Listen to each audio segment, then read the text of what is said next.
contre elle. L'affaire n'est pas banale. José Dominici, un parieur de course hippique, a assigné en justice la société d'encouragement à l'élevage du cheval français qui gère les courses à l'hippodrome de Vincennes.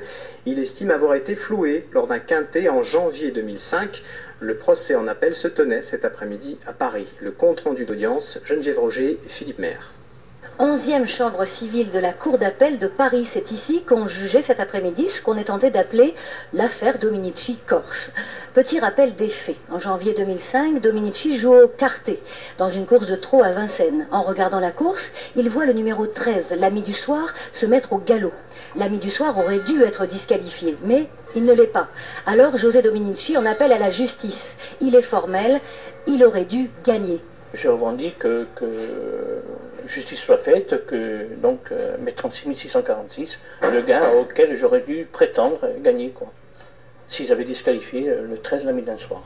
Débouté une première fois, José Dominici a fait appel et cet après-midi, les avocats ont bataillé entre deux thèses. D'une part, la souveraineté des arbitres, d'autre part, la trop grande protection du système des courses. Nous avons demandé à la Cour d'appel de Paris de ne pas protéger un système qui est le système des courses, en faire une citadelle totalement hermétique à toute procédure judiciaire, parce que manifestement ce système aujourd'hui a besoin d'être réformé. Lorsque l'on voit par exemple que les dirigeants des sociétés de courses sont aussi des propriétaires, éleveurs, qu'ils désignent les arbitres et qu'ils ont leurs chevaux sur le champ de course, effectivement ça pose problème.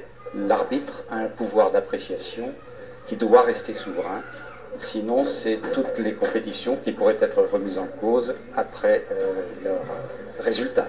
L'enjeu n'est pas mince, environ 36 000 € pour José Dominici. Le verdict sera prononcé le 6 novembre. Un hangar agricole détruit